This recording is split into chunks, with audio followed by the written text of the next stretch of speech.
Christmas present from a very dear friend of mine. Look, Daddy, teacher says every time a bell rings, an angel gets his wings. That's right. That's right. Attaboy, Clarence. Sydney Sweeney arrives at the New York Stock Exchange for a special moment. She's here with American Eagle celebrating their partnership in a big way. Stepping onto the trading floor, Sydney rings the opening bell, a tradition that marks important moments for brands and companies.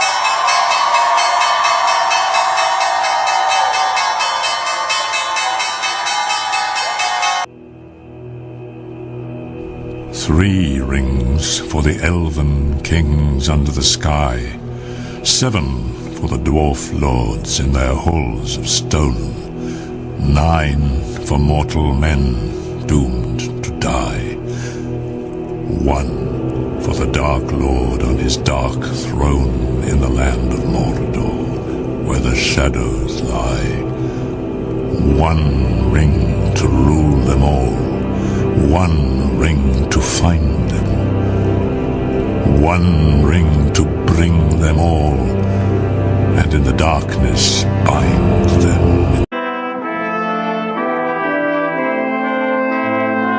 And Cardinal Tagle confers the Ring of the Fisherman, which is unique to Pope Leo, upon his finger. The land of Mordor, where the shadows lie.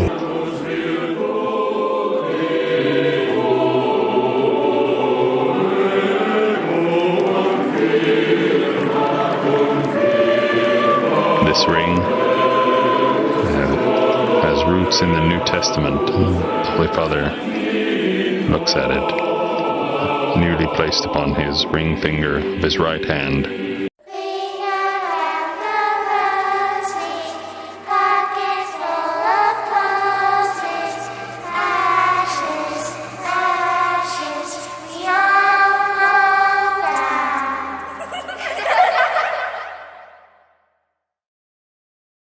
The solar system is over 4.5 billion years old. Jeopardy! Champion of champions, Ken Jennings. Who is glad to meet you. Financial educator, Susie Orman. You are not allowed to buy a Mercedes until you pay off your credit cards. Great. Now you tell me. Screenwriting guru, Robert McKee. Welcome to the Act 3 climax, resolution of story and subplots.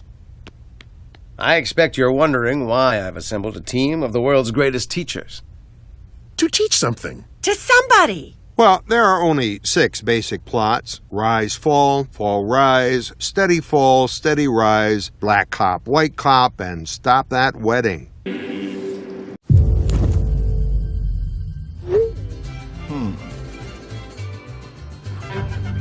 Honestly? Hey, man. Up here. There he is. Call it what you want to. Do it how you want it. Kick it back, just take me to the other side.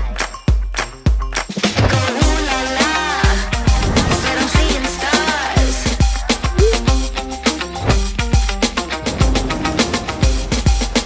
Ooh la ooh, double O, wow, give me that thing. Give me that thing. As 2008 approaches in New York City, the Iowa caucuses are on their way as well. Tonight, hundreds of campaign staffers will work right through the start of the new year. Dedicated field workers have poured their hearts and souls into the presidential campaigns, and tonight is no different. Channel 13's Amanda Krenz introduces to us one young man who's spending New Year's Eve working hard for his candidate. It's new tonight at 10. Gotta have more cowbell. This is how they're ringing in the new year at Senator Biden's campaign headquarters. We're working for their votes. We're working for them to caucus for us. Each ringing of the cowbell means they've landed another precinct captain. We're trying to put someone in every single precinct, all 1,781 precincts around the state. Well, here's what I'm up to. This is Sally. And these are Sally. And those are Sally. And those are Sully's, robot replicas of the greatest pilot of all time. He lost all our bags. No one talks about that. You are the greatest living educators of humans. But now you must face the greatest challenge of your lives. Can you teach an artificial intelligence? To teach a robot. Now you've compounded my interest. That was a very useful time cut.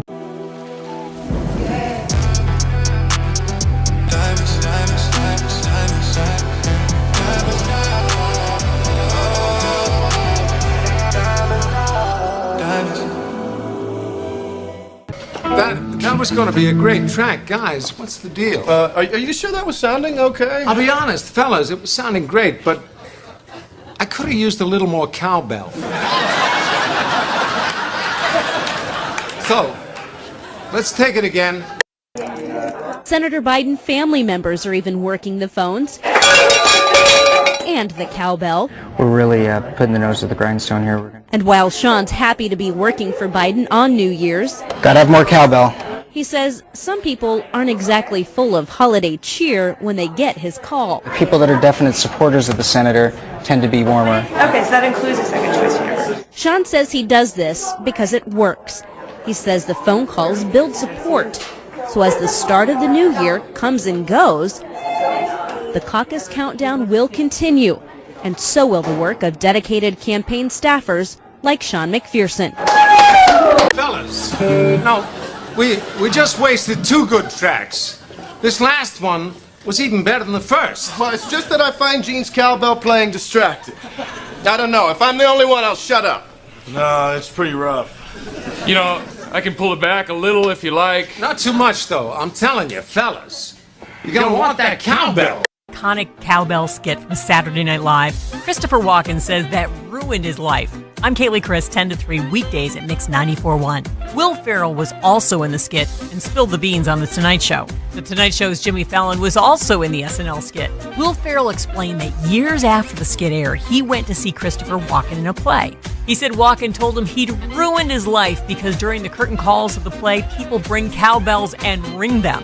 He also said that people approach him about the skit when he's out to eat. He went on to say that the other day a waiter asked him if he wanted more cowbell with his pasta bolognese. Will said that Christopher had a little smile on his face when he was talking, but he does think he was really mad. His work is very talented and catchy, and tonight we're about to meet the man behind some of the most famous jingles of classic TV. Joe Arena has the story.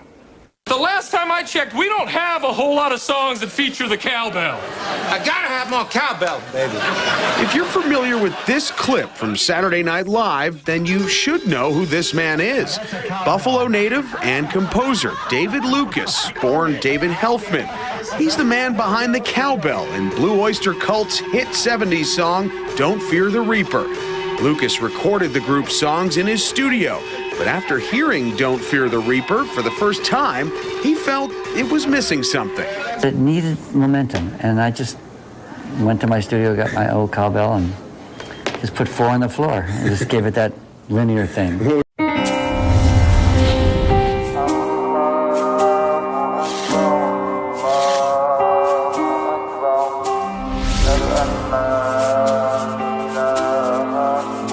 As a boy, I spent several years in Indonesia and heard the call of the azan at the break of dawn and at the fall of dusk.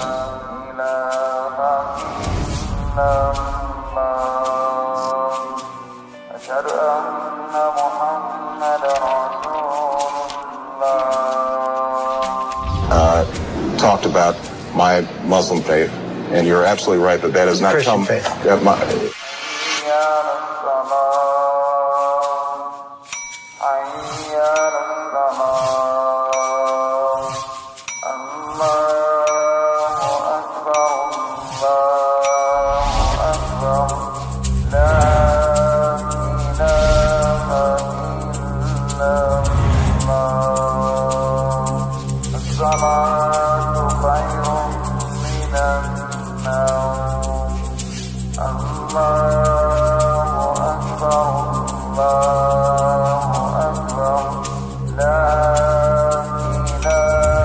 I have known Islam on 3 continents. Islam on 3 continents.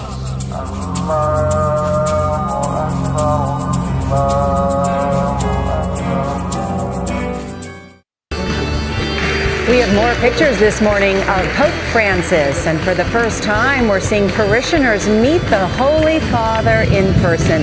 Many kissed the Pope's ring, and the Pope prayed at Santa Maria Maggiore. It is the oldest church in the world dedicated to the Madonna. Rituals now begin in wake of Pope Francis's death, and one of the first things done is to destroy the Pope's papal ring, which serves as his official seal on all documents. Then it is the 9 days of mourning. The Pope will lie in state so that people can pay their respects. I led Isildur into the heart of Mount Doom, where the ring was forged, the one place it could be destroyed. Cast it into the fire!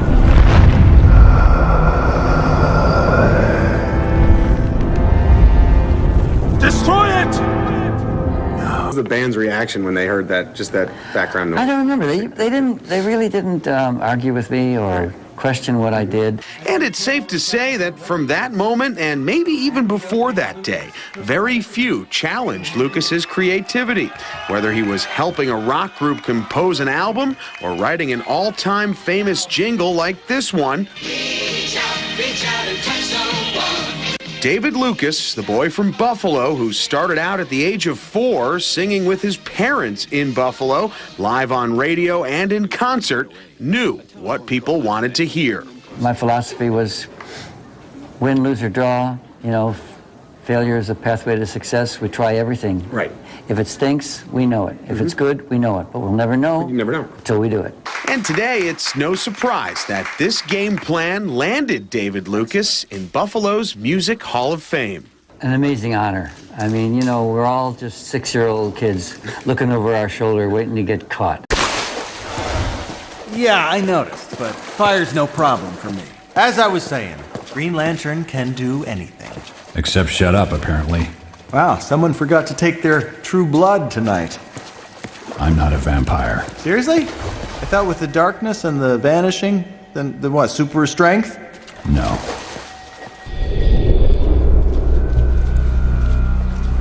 Can you fly? In a plane. Wait, you're not just some guy in a bat costume, are you?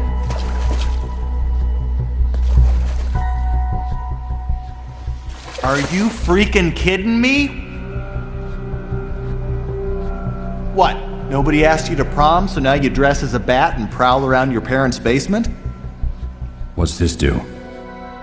Huh? No buttons. I assume it works off concentration. How'd you do that? You weren't concentrating. You won't do that again. Unless I want to. That's it! Let's rumba, Spooky!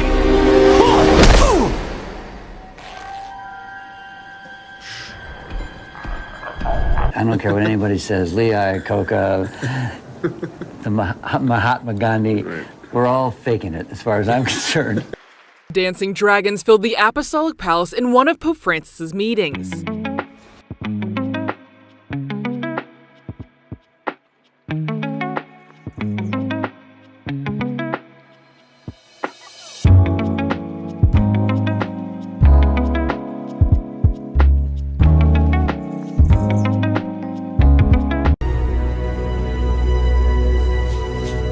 You're probably right, Dolores. Michelangelo did tell a lie.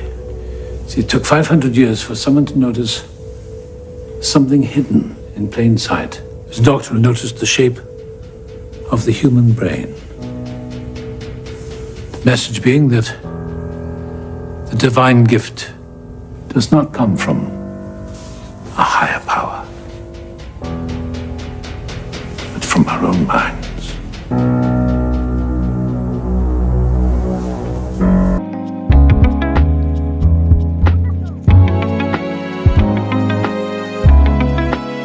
The Last Pope and the Antichrist? The prophecy of Saint Malachi explained. Have you ever heard of Saint Malachi's prophecy? It predicts all the popes in history and even suggests that Pope Francis might be the last. But there's more. Many people believe that after him, the Antichrist could appear.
prophecy of the last pope.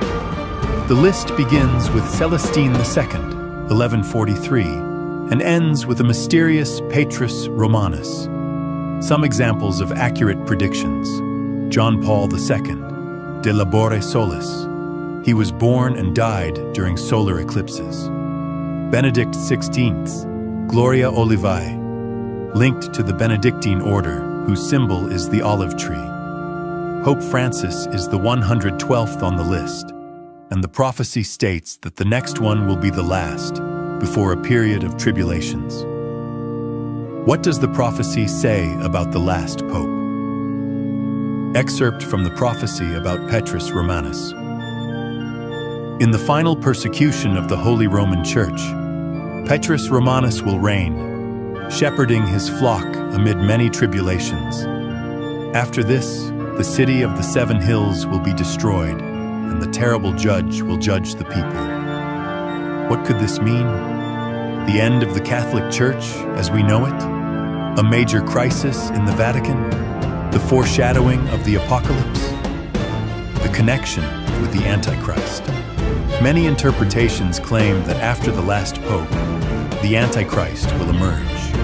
These ideas are based on the Bible, particularly 2 Thessalonians 2:3-4, which speaks of a man of iniquity who will rise in the end times. The book of Revelation also mentions a false religious leader who will help the Antichrist deceive the world. Some theorists suggest that the last pope himself could be this false prophet, or at least pave the way for him. At the end of the list, Malachi is said to have uttered a final doom-laden phrase, this one unnumbered. During the final persecution, the seat of the Holy Roman Church will be occupied by Peter the Roman, who will feed the sheep in many tribulations, after which the 7-hilled city will be destroyed, and the terrible judge will judge his people. The end. You think you know Peter Pan, but what if he's actually the villain? The boy who never grows up isn't taking kids on an adventure. He's trapping them forever. His name isn't random.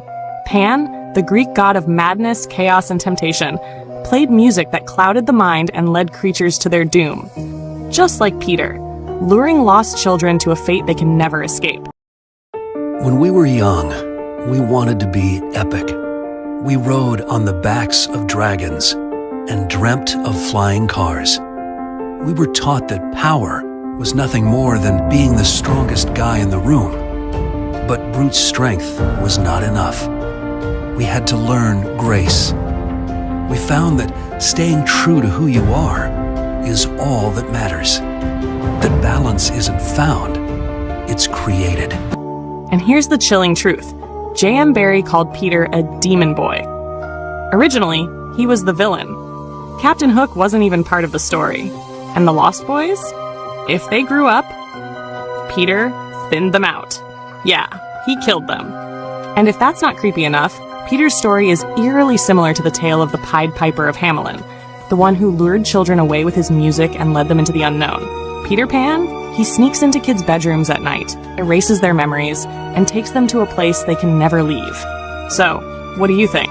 A magical childhood fairy tale, or a horror story in disguise? And the ability to reinvent ourselves is the most human trait of all.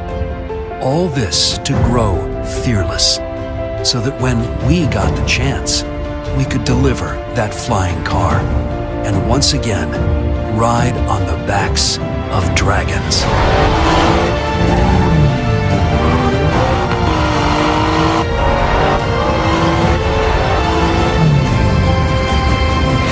Following a 4-month mission at the International Space Station, highlighted by a video chat with the Pontiff himself, these astronauts have now returned to Earth and made sure to pay the Holy Father a visit in person. They also brought their families along for the eventful encounter. Anche I cosmonauti russi, sebbene non fossero cattolici, hanno voluto partecipare a questo evento. One of the little ones set the tone, warming the hearts of Pope Francis and her parents by presenting the Pontiff with this photo of space bearing a Bible verse. E non per l'umanità. Sei brava, eh? Sei brava. She had it blown up and she gave it to him. She said, God bless you. And so I thought it was neat that here's a man who goes out and blesses people and blesses millions and billions of people and everything. But for him to get a blessing from a child, was really special. The gifts didn't end there. To show their appreciation, the astronauts presented Pope Francis with an authentic, customized suit. Abbiamo deciso che, tanto per cominciare, siccome l'abito fa il monaco, giusto? Di fare una tuta di volo come le nostre. Ah, va bene. E lei mi pianifica il viaggio.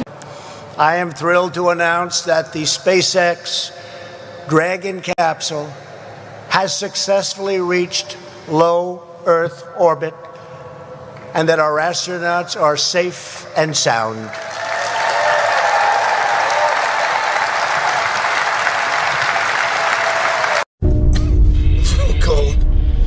Real cold. Can you do one last thing for me? Sure, man. When you get back, I need you to find my little Jenny. Give her this. We've been through 2 black holes, Alex. By the time I get back, she'll be 128 years old. No, if you go the other way. Cancel the sun's gravity, reducing time on Earth by the diminutive effect. That'll make you get her just before she was born. Okay. You probably have to wait 3 years before you give her that. That means you'll still be there when I get back. You're not dying, Alex. You're only dying over here, but not there. If I harness the right amount of energy, I could drill a black hole through the sun, reducing its heat by 70%, and meet you in the future past, my friend. Meet you in the future past. With this launch, the decades of lost years and little action are officially over. A new age of American ambition has now begun. To act is to deceive. And to deceive, one must forget oneself. Who are you? Every metamorphosis is demanding, but to become this beast, well, that requires a little extra kick. Yes. Now, hear me roar!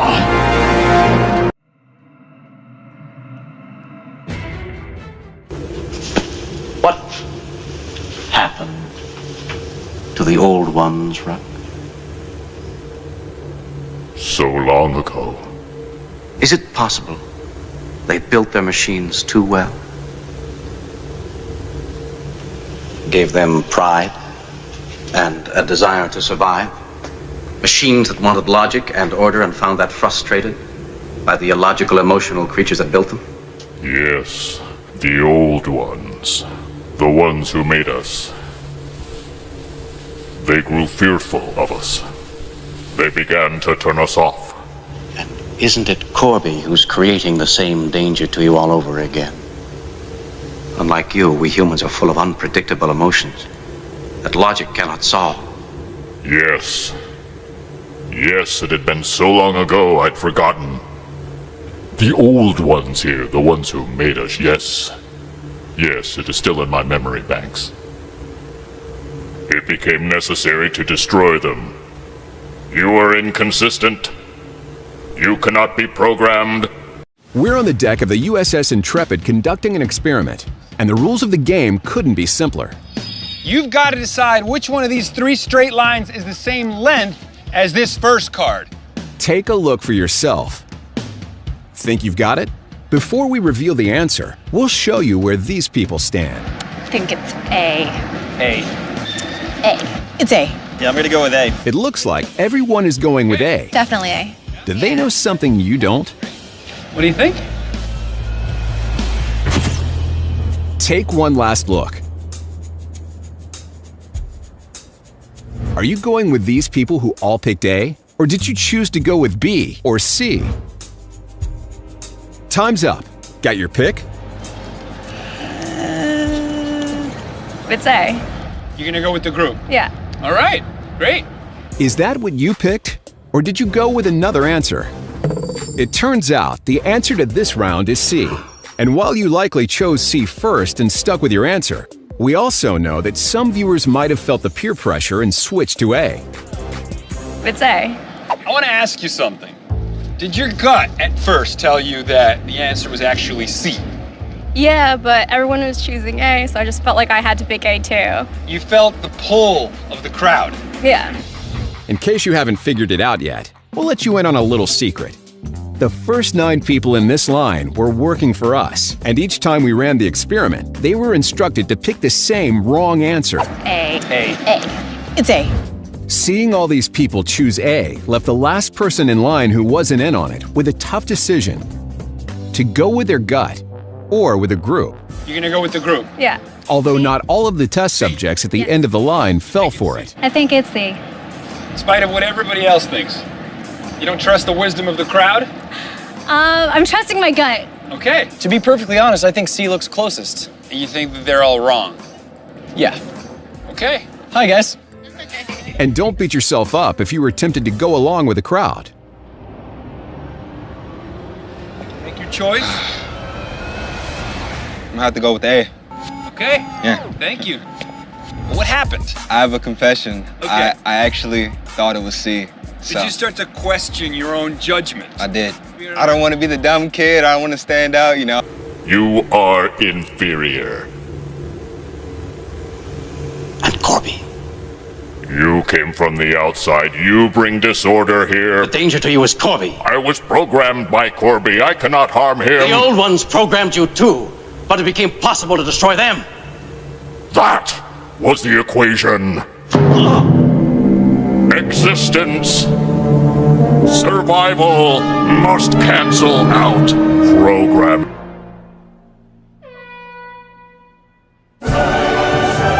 This is what they came to see!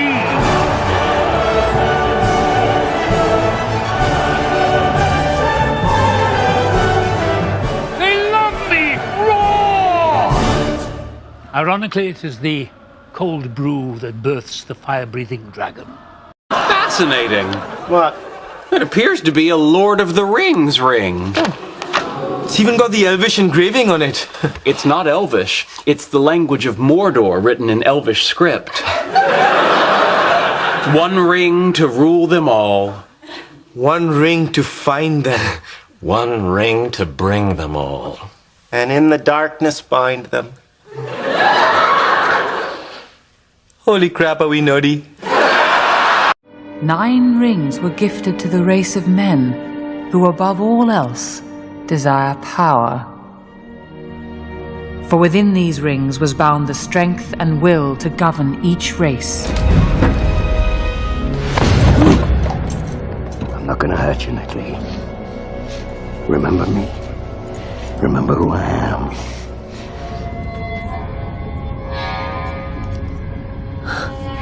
That's a Freemason symbol. Was Coronado in the Masons?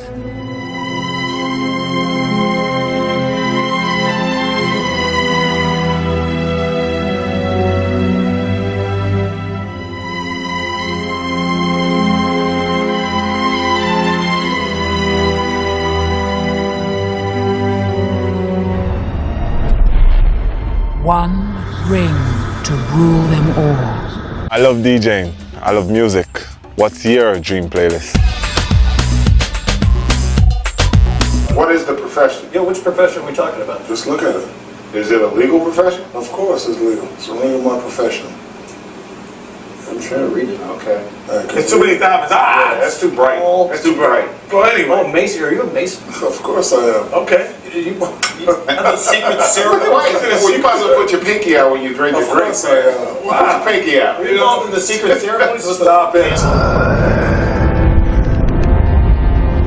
Destroy it! No.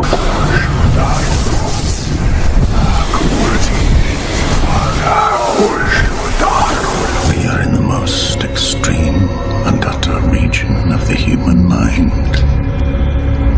A radiant abyss where men meet themselves. I see you. There is no life in the void.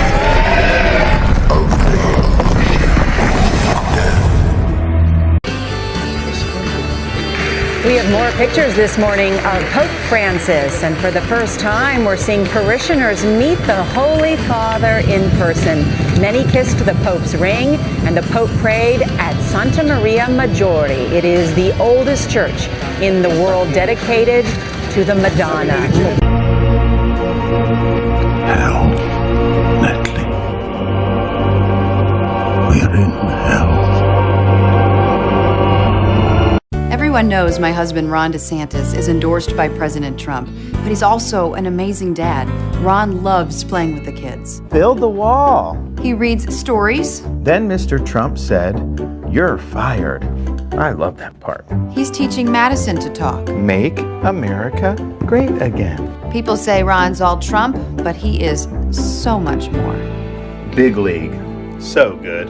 I just thought you should know. And it's almost like with Donald Trump, if you don't kiss the ring, you could be the best governor ever and he'll trash you. You could be a terrible, corrupt politician, but if you kiss his ring, then all of a sudden he'll praise you.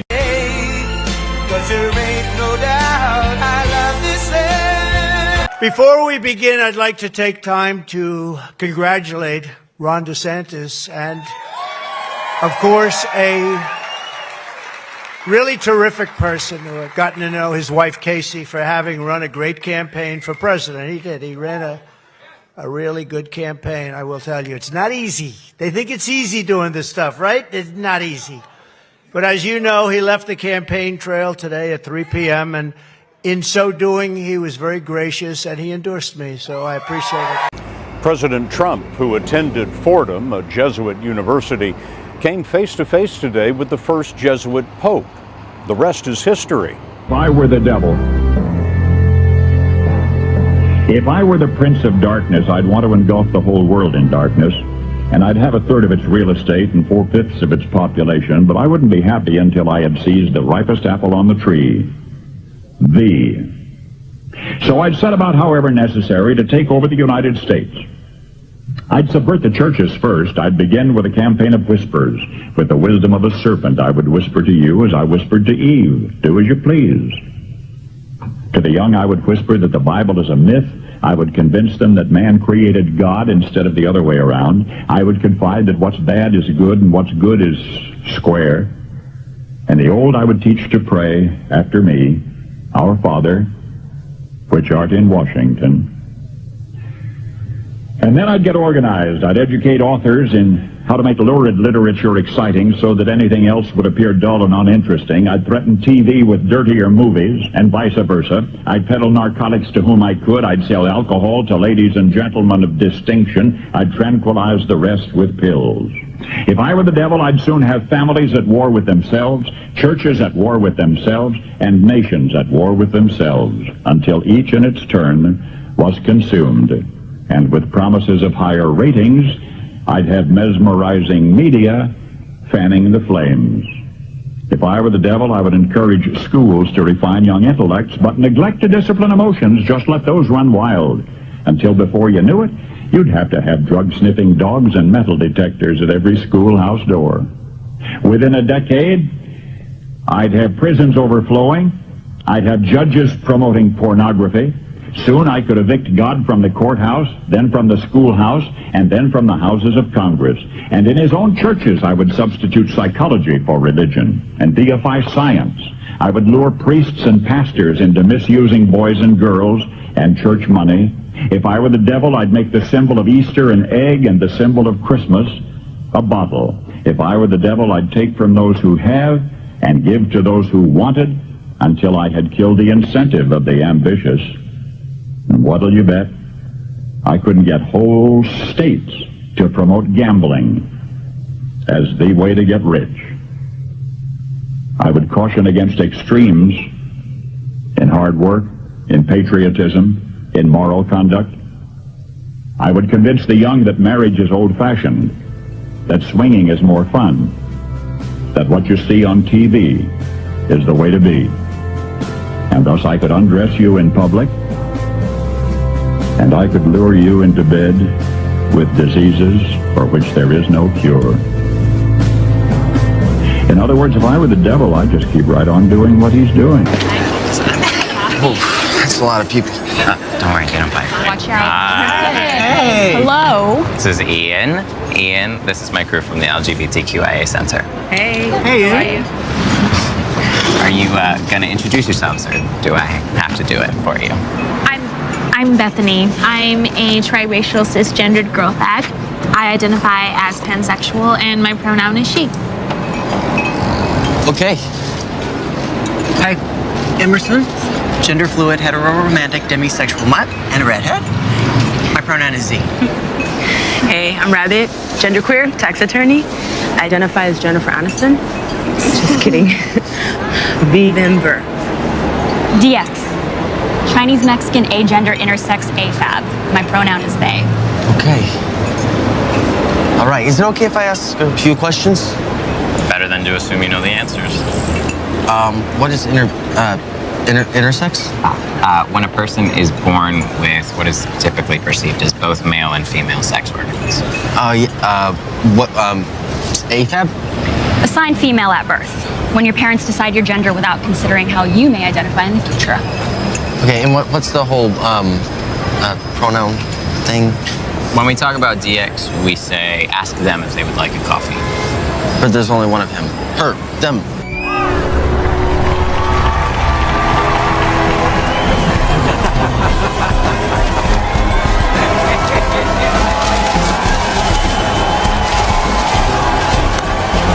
I saw that morning, being down here now, as different as it looks, I still have those visuals, those images in my mind, in my head. We're on, as a nation, officially now. The suicide bombers, it happens in Israel on a daily basis. Those are the things we have to be careful of now, we have to watch for now.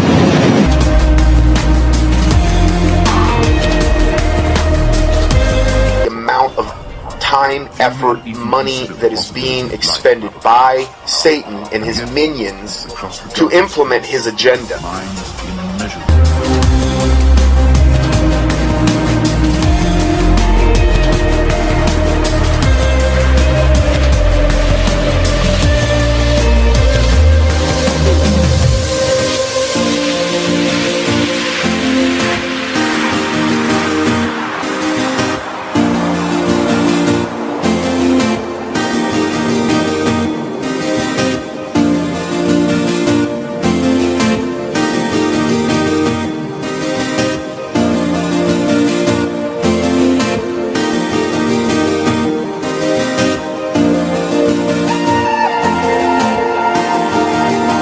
Future that Ernest Cline, the writer of the book, envisioned.